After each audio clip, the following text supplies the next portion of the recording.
Assalomu alaykum. Bugun sizlar bilan Notebook LM'da chat qismidan qanday qilib maksimal 100% foydalanish usullarini ko'rib chiqamiz. Demak, boshladik. Bizda chatda manbalar bor edi va u bizga ma'lumotlarni chiqarib berdi. Endi siz bundan maksimal foydalanish uchun, yordamchi sifatida foydalanish uchun har doim aniq va to'g'ri savol berishingiz kerak. To'g'ri savol bu to'g'ri javob degani.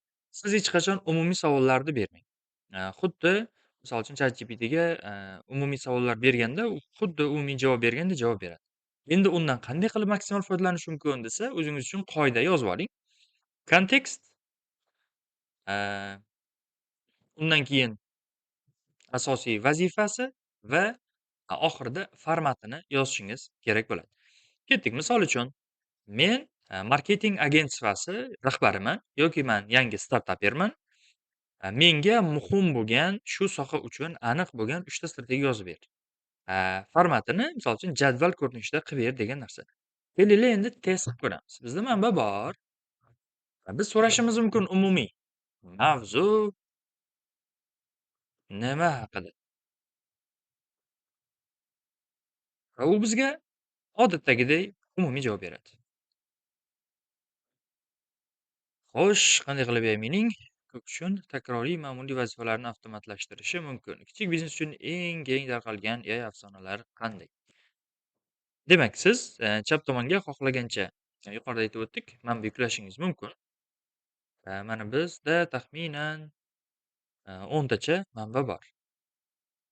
Xo'sh, bizga javob beryapti. Davom etamiz.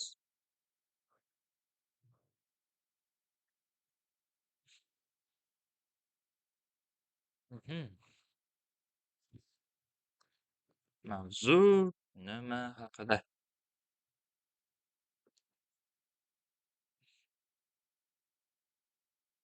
Jo'rishning keng tarqalgan afsonaviy va xavflari qanday? Marketing. Kichik bizneslar avtomatlashtirishga tayyor vazifalarni qanday aniqlay oladi?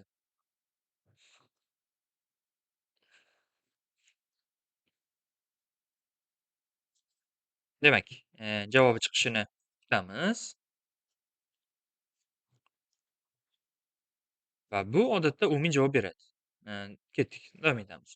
Taqdim etilgan manbalarga asoslangan mavzu deyapti. Sun'iy intellektni kichik va o'rta biznesga qo'llash strategiyalari, biznesni avtomatlashtirish, AI axloqi va shaxsiy intizom. Umumiy ketdi. Endi bizda formula bor edi. Formula qanaqa desa, kontekst plus asosiy savol yoki aniq savol desak ham bo'ladi. Aniq savol va format.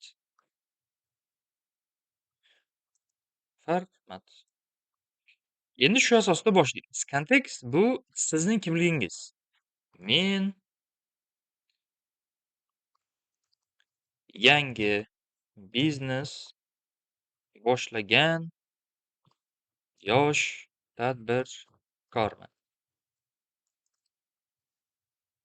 Menga marketing agentligini ochish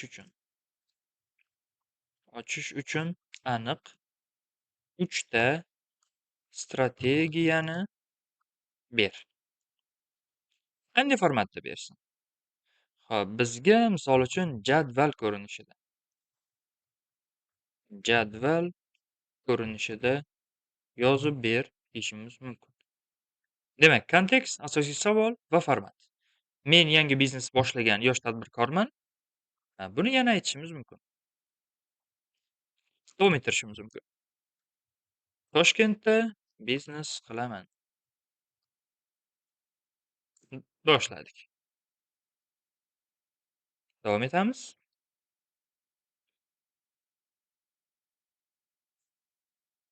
Ya'ni chatdan biz maksimal foydalanishimizning usullari bor. Aniq promptlar, aniq savollar va bu ham o'shanda maksimal xuddi misorovkaga o'xshab ichidagi eng muhim bo'lgan manbalarni bizga keyin chiqarib beradi. Agar u misol beradigan bo'lsak, bu ham umumiy javob berib ketaveradi.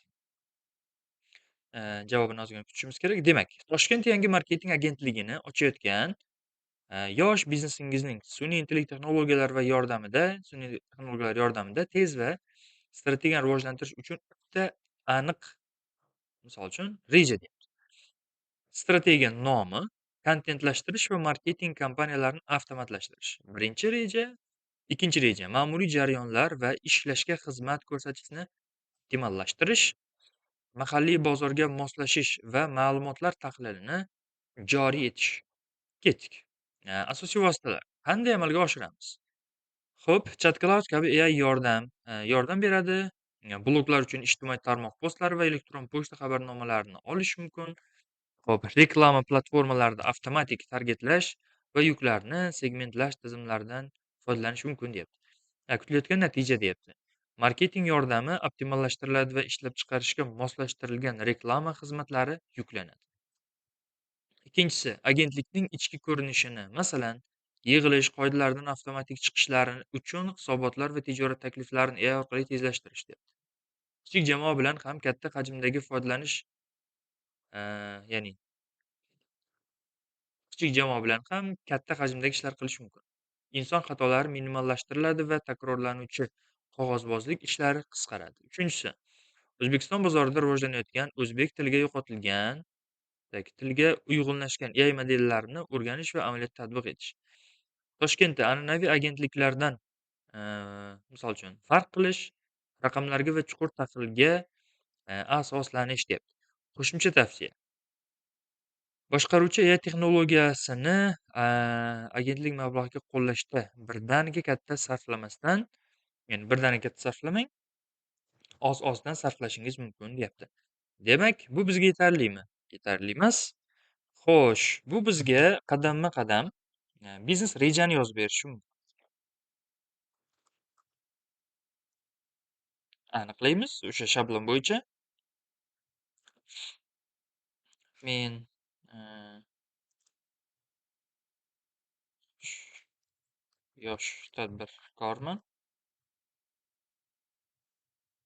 Menga Flow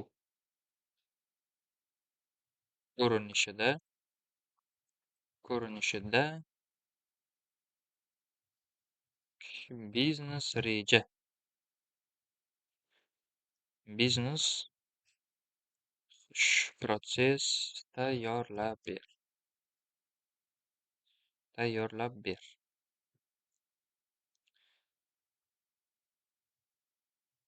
Qadamma-qadam, bosqichma-bosqich, raqamlar bilan asoslab yoz. Xo'p, yana nimalar qilish mumkin? Aytaylik, tahlillardan ham foydalan. 3 yil ichida $500,000 daromad qilmoqchiman. Demak, kutamiz. O'sha yuqorida aytib o'tgan narsa, kontekst asosiy savol va format. Aniq formatda berishi. Bu yerda kontekst ham kiritildi, format ham kiritildi va asosiy savol ham kiritildi.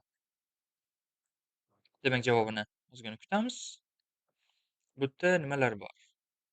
Hop, kichik biznes uchun sun'iy intellektdan foydalanish, biznes korxonalari sun'iy intellektdan, demak, biznesda sun'iy intellektdan foydalanish bilan bog'liq axloqiy masalalar ekan. Zo'r. Xo'sh, bizning savolimizga u javob berishni boshladi. Demak, o'qishni boshlaymiz.